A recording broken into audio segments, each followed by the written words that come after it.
আমরা মনে করি যে শুধু ডাকসুরা প্রত্যেকটা ক্যাম্পাসে পার্মানেন্টলি সিদ্ধান্ত নিয়ে নেওয়া দরকার।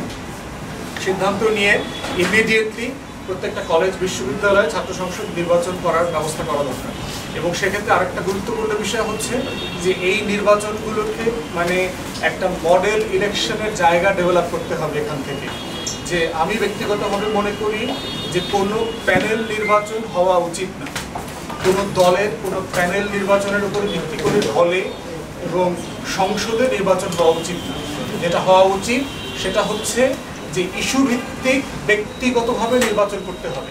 ডাকসু পদে ভিপি পদে নিজে নির্বাচন করবে, এজিএস পদে জিএস পদে ব্যক্তি নির্বাচন করবে, কোনো প্যানেল নির্বাচন হবে না।